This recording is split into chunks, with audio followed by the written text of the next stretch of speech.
The Cleveland Guardians are having their worst August since 2012. The last time that happened, lots of changes happened in the Guardians front office and on the field. Will that happen again this year? We'll talk about that, roster decisions for next year, and a prospect that went nuclear this week in a mailbag episode of Locked On Guardians.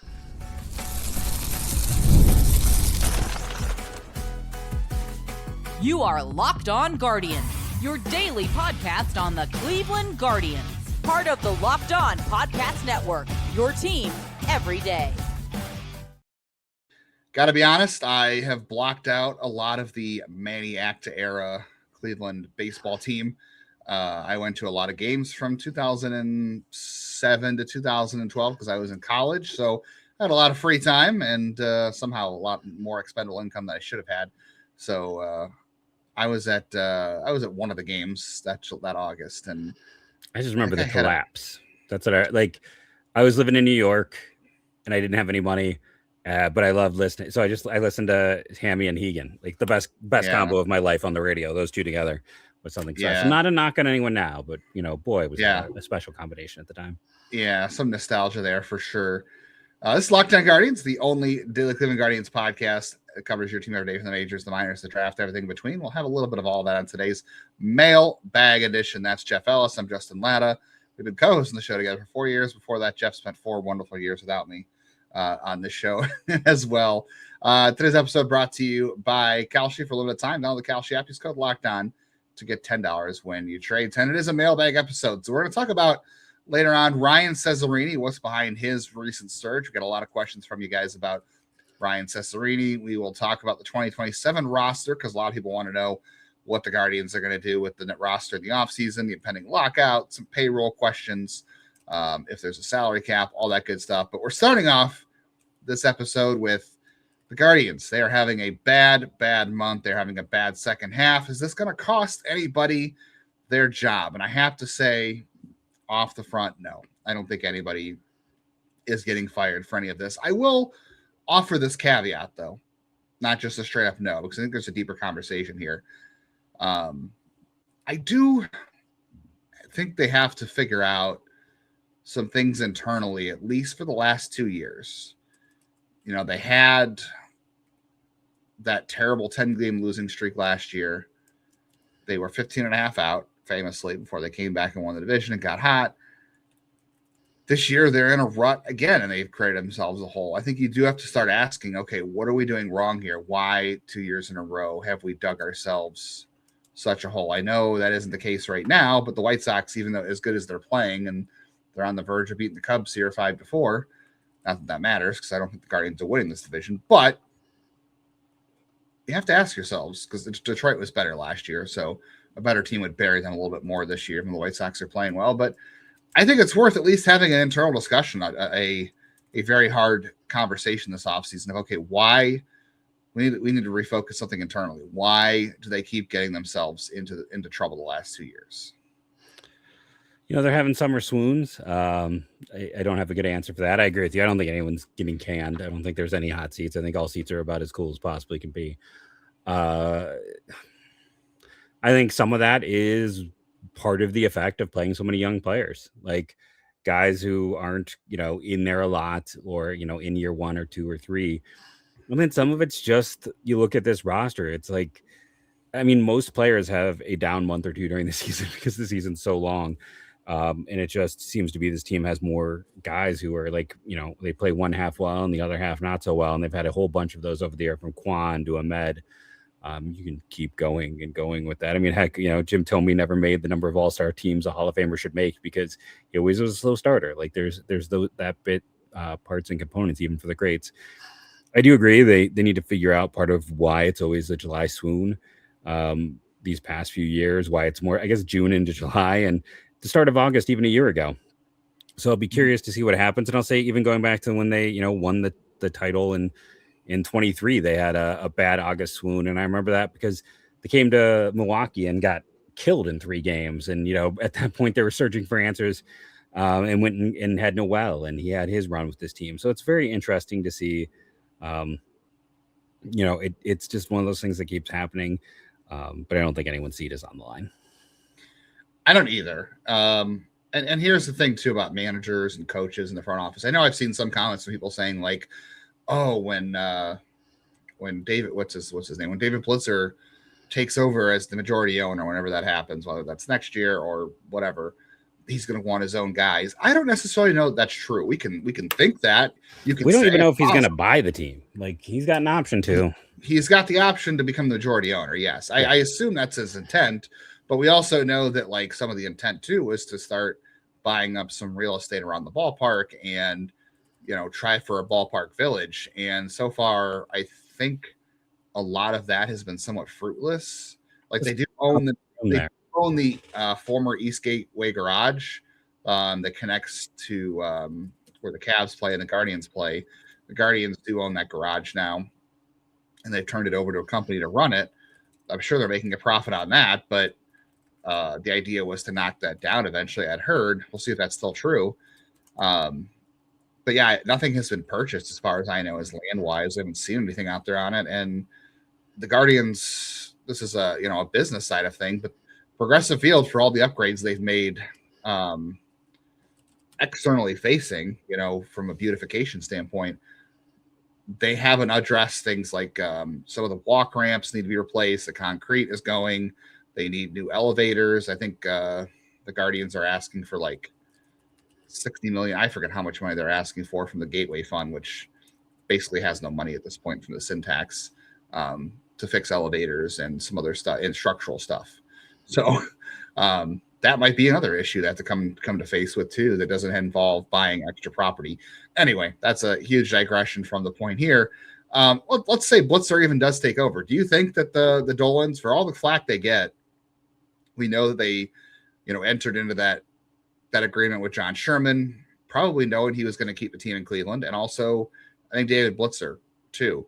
I think they were very careful and diligent about who they went into business with as far as a minority owner, and I think you probably make that decision knowing you guys align on operations, right? So like, I don't think you're going to get the Dolans again, like I said, and maybe you don't want it to be this way. Maybe you want to see the whole thing blown up, and okay, whatever. But I think the way the Dolans operate, knowing who they are, payroll aside, I don't think they enter in a business agreement with someone to buy the team and believe that their philosophy is going to differ so greatly that they would blow this up. I think the Dolans would at least put it in somebody else's hands that would take the similar approach. You know what I mean? Because it's Mark Shapiro left of his own accord to go to the Blue Jays. They did fire Manny Acta because they absolutely had to. Tito was going to manage here as long as he wanted to, and he did. And we'll see what happens with Vogt. I don't think there's any necessarily guarantee that even when Blitzer takes over, he's going to be like, all right, I'm cleaning house. I want my own guys. And I don't think that's not how he's operated for the most part with his other orgs. And again, that's the thing. Like, this isn't a guy who, a lot of his money is tied up in owning lots of teams. So I also hate to be this person to say, even if he comes in, he's not going to spend to a loss. Like that's not going to change because he can't afford to, because his income is coming from owning teams, and he's going to take a $1 billion loss buying the team. So it's going to be kind of a similar situation to what it's been. And I don't think you buy a team like the Guardians. Everyone knows how good that front office is, and then blow things up. I don't think that's the approach. I don't think that's how you go about it. And the front office and Vogt have a strong relationship. And if you believe the rumors, like, one of the reasons I went with Vogt was in the end, he was willing to sit there and listen to the front office, that he was okay with like a very communal approach to the team, that, everyone kind of had a vote in some of the things that they were doing instead of it being like, the manager's the dictator on the field. So I think it's going to be, I just don't see any changes coming. Yeah. And I know a lot of people will say, well, the front office is making decisions for Vogt. Maybe not. But also, I think you'd be surprised at how many organizations these days operate with the same model. Like, I think there are a lot of teams out there where it's a very back and forth approach in terms of decision making with, hey, roster building and lineup construction and platoons and whatever else. Like, I think it's a very much a two-way street. It's not just the front office in Cleveland wants their hands all over the team and Tito is fighting back and whatever, like, and Vogt is taking whatever. No, I think this is a very, again, I hate to say this. That's how it was with Tito as well here. Like, it was very, yes, it was very collaborative. And I hate to say this, but again, this is what I said on Monday too, is that around baseball now, the reason you see less trades and all this stuff going on is it's a very homogeneous approach across baseball. Everybody is using a lot of the same data points, and they've got guys that cross over from different organizations. There's a lot of groupthink going on. I'm not saying that's a good thing, but I think there's a lot of groupthink across baseball, and I think a lot of the organizations operate the same when it comes to these kind of things. I got a few more thoughts on the coaching staff I want to get to, Jeff. But we also got to get into some questions about 2027 roster decisions, and got to talk about Ryan Cesarini. He was scorching hot last week, and a lot of people have questions, so we're definitely going to address his surge. A big thank you to our friends over at Amazon for today's limited break. Back to school season. You want to spend less on your kids, do it with Amazon, because the back to school shopping experience can be crazy. School starts this week in some places, and if you're looking for last minute supplies, clothes, lunch gear, tech, and stuff's going to add up pretty quick, and it's also just going to be shocking how quickly you need to get it, and then Amazon's going to help with that. As well, as I mentioned the other day, there are some schools that districts that don't allow Amazon wish list for teachers' classroom, but if you want to prepare a couple extra things and get your kid through the school year, help out things in the classroom, and save yourself some time and money, especially with back to school season already kind of being here. You don't want to go out to a bunch of different stores at the last minute. Use Amazon, save a little bit of money, save yourself a little bit of time. Everybody wins. So remember, with Amazon's low back to school prices, just spend less on your kids. Every dollar you don't spend on them is a dollar you haven't spent on them. Shop back to school with Amazon and spend less on your kids.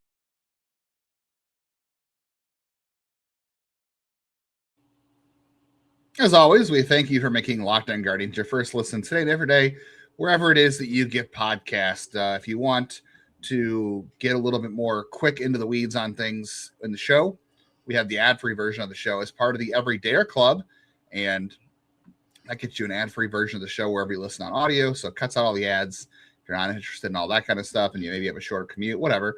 It also gets you access to the private listener Discord where you can chat with other Guardians fans, Jeff, myself, and you can check out all the channels on Discord for all the shows the network has over there, and part of the subtext group too that we do texting with, whether that's breaking news, any other insights we have as well. And this is a mailbag show, so all of our insiders and our Everydayer Club members are the ones giving us questions for today's show. If you want to be part of that, go to lockedonguardians.supercast.com, check the link in your show notes for more. I forgot to mention, too, that first question came from Alex K. about Steven Voigt's chair. Stacy H., shout out to Stacy. How much of the blame goes to Vogt for these mental and fundamental errors that are costing games? I do think there is something to be said for the loss of Craig Alvarez and Kai Correa. I think that's pretty important to address. And maybe there are some things they need to look over as well when it comes to those things. You know, they also just have brought up some guys who aren't as good defenders. Like, I mean, Bazzana's defense we knew was not great when he came up. He had a couple good plays the other night, but like he's had some plays. But it's like, you know, Rhys Hoskins, not a good defender, right? Like that's been an issue for them. Jose is playing hurt. He's looked better defensively recently. You know, I know Rocchio made an error. The game they blew against the Mets, but it's like everybody, it's the same thing as the bullpen, right? It's like everybody takes a turn in making a mistake, and that's what's kind of leading to all this. Two more things I want to point out about the front office and coaches, Jeff, and let me know what you think about this. So the first thing is, as far as like Vogt or even front office members being on the hot seat, we know that Antonetti and Chernoff have been approached to go to the Mets over the years, the Nationals, Boston. Foreman as well. Yes, Matt Foreman. I'm sorry. Matt Foreman was another one who's been approached. And, you know, James Harris has been interviewed by multiple teams too. I'm surprised he hasn't left the organization yet. But you fire any of those guys, they're going to be getting a job very quickly. They're very well respected. And as far as the Vogt thing goes, I'm not saying he's having a great year. Like, I think you did a whole episode last week talking about, like, bad lineup choices and things that are not going well. This isn't to absolve him of any blame.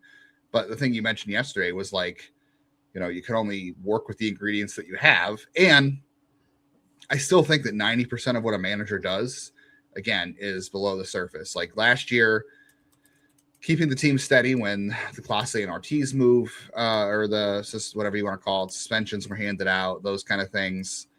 guiding the team back, like that all comes from your manager. I'm not saying 100% of it does. Maybe they would have done it under somebody else, but the guy at the helm still has a lot of, vibes and how things are directed, I should say, when it comes to those things. And, same thing in 2024, like right away, they had 2 great starts from Shane Bieber and he had Tommy John, and that could have been a big blow to a young team. And it was a weird year and a weird team, but they made the playoffs because the bullpen was utterly the stupidest thing I've ever seen in my life, if we look back at it. So I think he gets credit for those things, but yeah, they have to answer questions about approach and process this year and how they go about things for sure. Yeah, I mean, I've probably been most critical of Vogt in the postseason, honestly, of any time. And yeah, I still don't love the, like I get more annoyed, I think, with the double talk than anything else. It's like, we're not fools here. The fans aren't. Like, you can talk about, well, it's matchup based. It's like, no, you're leaning into platoons, even when those guys. And again, I just want to state this: there's 2 things that like we see all the time in our comments. It's like every team platoons. Like, it doesn't matter if it's the Yankees, the Dodgers, they use platoons, and every team has their version of the Caminero and Diaz deal. Those are the 2 things I want to say. Like, every team has that, and every team has the other one. But the problem with the platoons here is that they just, it's like you're sticking with Hoskins even though he doesn't hit lefties. It's those moments that kind of drive me a little up the wall. My hot take on the platoon thing and why he says what he says post game or pre game about matchups is that I think it's a player protection thing. I think he doesn't want players to be referred to as platoon players because that makes them look bad. It hurts their value. Maybe the agent doesn't like it. I think that's a player protection thing. I think instead of saying that, he's saying the way he's matchup based because he's trying to protect the players and not having them called platoon players. Because honestly, players hate that. They do hate it. But unfortunately, it's true, and it's true across baseball. But I think it's a protection thing for sure. That's my read on those things. All right, we got a good question here from Carl, and you and I have been talking about this off air a couple of times, and I think there's still a lot of data to be collected here to see how things go. But Carl said, now that Kwan is Kwan again, do you think they'll trade him in the offseason? Do you think that Travis is a future outfielder next year? Is Cooper Ingle a possible left fielder or trade bait? I don't have like a hard firm take on what will happen with Kwan because we're going to have a lockout, so that might. Yeah, I don't think they're going to get if they are going to trade Kwan, that's not going to happen before the lockout. Who knows what'll happen after? But I think we're at least back in the discussion of because when this stretch was going bad, it was like, okay, he's a non-tender candidate. You might have to let him go at the end of the year. Now it's, do you bring him back for one more year? Do you consider trading him? And I think those discussions are back on the table for Steven Kwan. See, my hot take would be the opposite. Like, for the same reason I still don't believe all the chatter last year about a big trade for Kwan. It's like, what team wants to trade for an outfielder who has not had who spends half the year being below average, right? Like, outside of his rookie year, every single season he has been terrible, not just bad, terrible for half the year. He has almost no power. Yes, he does some things nice. He does some things well. Right now, he's been absolutely on fire and one of the best hitters on the team. But that's what he does. And then he cools off and there's the struggles and the up and downs. And it feels like a very kind of like limited value profile. Like, yeah, you get great defense and you get a guy who for half the year is going to get on base at a great rate. And half the year, you're better off batting ninth. I just don't think a lot of teams are going to rush up and want to pay for that. And I think for Cleveland, the potential return is going to be lower than the value of just having a guy who, when it's all said and done, is about a league average player, which is a hard thing for them to produce in the outfield. And yes, and about like, what he brings, the ability to play center might elevate that a little bit just because it's such a position that there isn't a lot of depth on. But I still don't think teams are going to be rushing for a rental of a guy with no power whose history is half the year is one of the worst guys in baseball and then half the year is an all-star. Yeah, that's going to be the argument for teams if the Guardians do. Because everyone knows this stuff anymore. Like, there's no secrets. Like, if teams call about Kwan or the Guardians take calls about Kwan in the offseason, that's going to be the argument teams have about trying to buy where they're going to buy on him for sure. A lot of our arguments about Kwan, or not arguments, I should say, but a lot of our theories about Kwan were, okay, you let him play out his club control and you say, thank you for your service. To me, the other thing too is like, I can't offer. I mean, the Gold Gloves are great. I can't offer him the qualifying offer, although who knows what that's going to look like in 2028. But or if it even exists. If it even exists. But like, let's operate under the current circumstances. Let's say the qualifying offer still exists in 2028 or off season of 2027.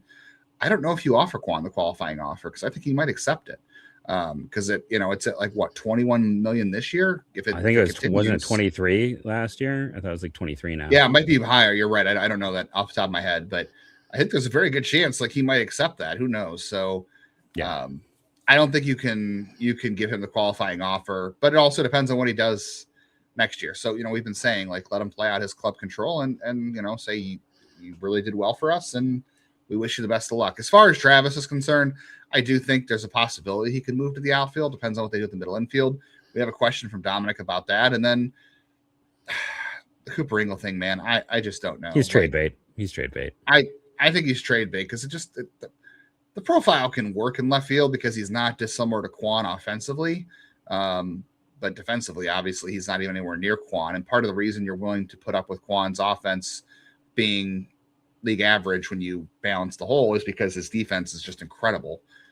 Cooper Ingle's not going to give that to you in left field, no matter how many reps he gets. So I got to be honest, like maybe we're having a little bit of prospect fatigue here, Jeff, but like I'm kind of wondering what his trade value even is, unless you find a team that magically thinks he's a better catcher than the Guardians do, which maybe someone does. Yeah, and he's lefty, right? So it's the Houston Astros. That's the answer. They don't care about what you do defensively, a catcher, and they need more lefties.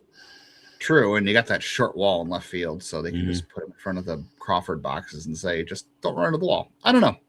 I guess we'll see. I don't want to have too much prospect fatigue on the guy. I do like Cooper, and he is the front of the show. But yeah, top there might 10 be prospects still. I just think he's never going to play catcher here. Not here for sure. All right, so we got more questions about the 2027 roster, and I don't know. Maybe Ryan Cesarini is part of that. Maybe he's not. We'll get into that, Serge, because we had so many questions about that on today's mailbag edition of Locked On Guardians.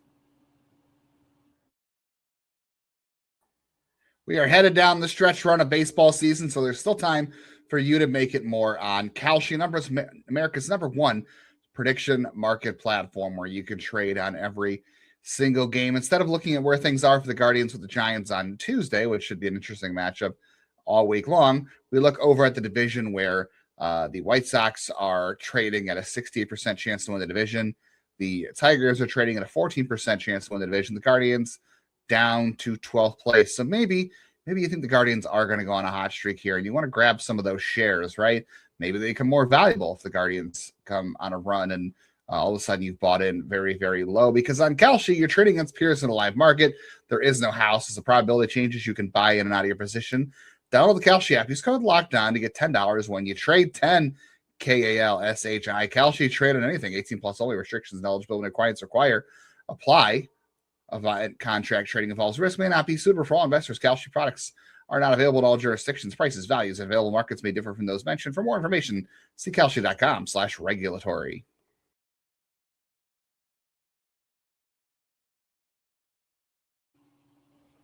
Keep up with all things Guardians by subscribing on YouTube, hitting the bell, get notified of when videos go live, whether those are reaction videos to the games, anything news that drops, as well as episodes. And auto download on all your favorite audio platforms. Keep the show in your feed everywhere you go. So even if you miss a show, it'll be right there. Or if you just don't want to listen to that day's show, maybe you want to wait till they win a game and you feel better about it, you can also do that too. And downloading on your audio platforms is a great way to help the show out. I have to laugh. I'm watching Cubs, White Sox, and the Cubs all of a sudden have Guardians fever, Jeff. They have issued 4 leadoff walks and a leadoff hit by pitch tonight. So the Cubs playing the White Sox, they're like, hey, the Guardians did that. That looks like a good idea. We should do that too. And the Cubs are losing to the White Sox 5-4. So there you go. Everybody's doing it. Everyone's having a good time doing it. Dominic P wants to know what happens to the middle infield next year. And now looks like they're ready. Should they move on from Rocchio? I know our answer. Yeah, I would say Rocchio moves to a utility role, or you trade him if you can get a team to buy in that he's a better player, or at least maybe the first half Brian Rocchio. I don't know. Or you could go the path of putting Bazzana in the outfield, and now it's short, Rocchio at second, or Rocchio becomes a utility infielder. I'm team Genao here though, pretty clearly, no matter what happens. Yeah, Genao needs to be your shortstop. Crazy thing with Rocchio is due to his defensive value, he's still the 7th highest rated shortstop in baseball in WAR this year, behind Witt, Lopez, Ellie, Abrams, who's moving to second base, Swanson, and Perdomo. And when you're looking, but at the same time, like, Andres Jimenez, by the way, is 9th among shortstops in value because of defense, and he is continuing with his offensive struggles. So he is who he is. Yeah, he is who he is. And Rocchio is kind of a bit of a Jimenez light if we're kind of looking at the defensive value. Like, it's very similar player. So I think there is a value. Like, if he is not your shortstop, then there's some value in I think flipping him. And I think there are teams who would be at least kind of interested. I do wonder, like, the Braves. The Braves have been looking for anything at that position all year. So it'd be interesting to kind of go and look and see, like, what their interest would be after Hassan Kim is having one of the worst years ever for a shortstop. There'll be teams with needs, and I don't know what the trade equivalent is or what you could get back, but it feels like a bit of a rich man's issue to have him as a utility infielder when they have other needs. But, there's worse things than having him as your utility infielder. For sure. All right, so these two questions I'm going to combine together. We have Kyle D about what comes of the lockout. Could it help the Guardians? Any chance to set up, a cap floor or a salary floor? Could be fun to imagine how this team could operate in the $130 to $150 million salary range. Same from Kevin O about assuming there's a season and a floor. What would you see them being interested in? So I'm not against a salary floor or any of this stuff. I think it could be interesting. I'll just say this, like, yeah, it can help the Guardians for sure because they're going to have to. But like in the NBA, there's a salary floor too, right?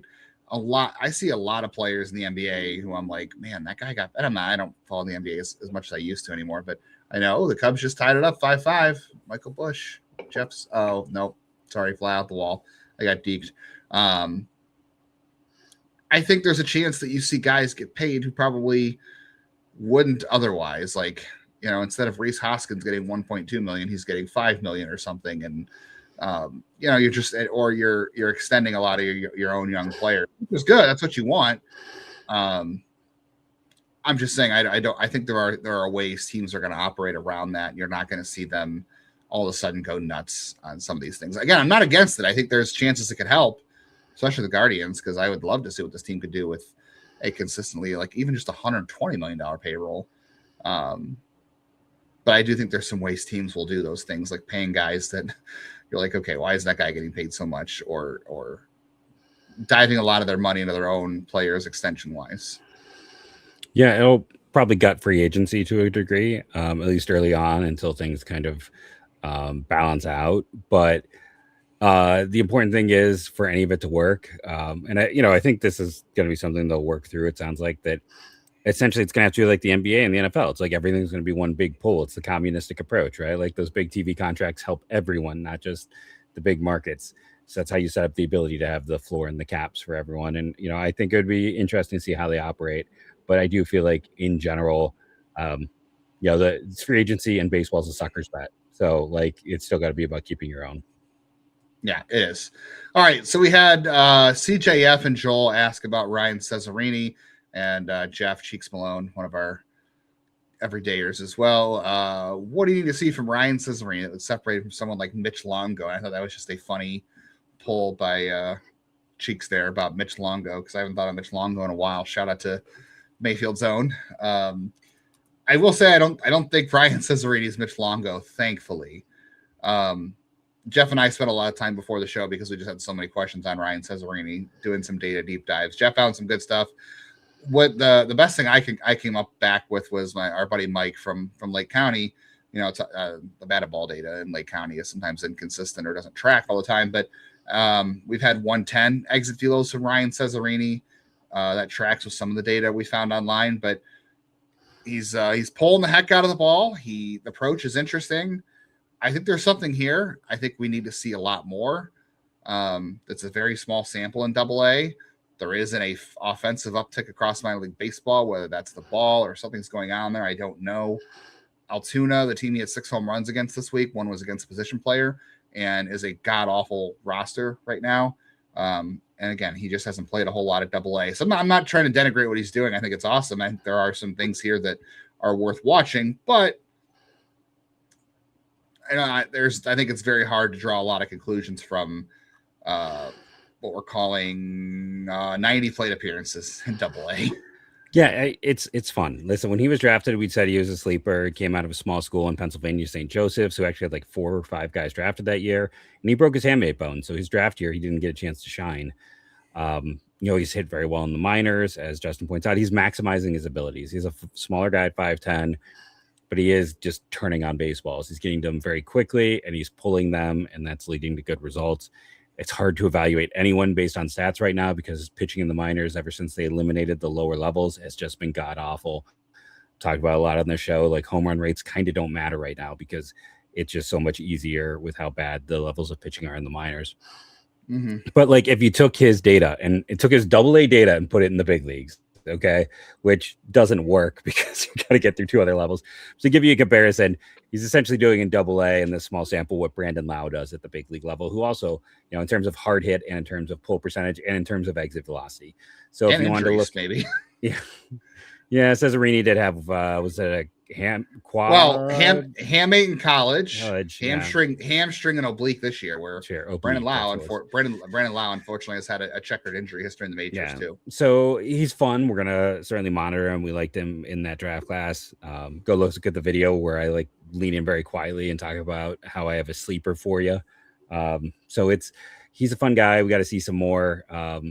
We just see a lot of guys have a hot streak and then not continue. So, but the data is really nice behind the hot streak, giving you a chance to be like, there could be something here. I'm not gonna sit here and be like, oh, it's just a hot streak. There could be something here. But then again, there also could be nothing. Could be nothing. So, but definitely worth keeping an eye on. I wouldn't say ignore it. I wouldn't put him in the top 10 prospects right now, but he'll be fun to evaluate when the year ends. All right, Jeff, we come back on Wednesday. God, already Wednesday. I'm losing track here. Guards Giants. We'll have to talk about game 1. We'll have to talk about game 2, which figures to be Matt Wilkinson's MLB debut against the Cleveland Guardians. That'll be a lot of fun. Surely nobody will get upset about that. No, people are already upset, so that'll be fun. But rather than focus on that, we didn't give Tommy John his shine.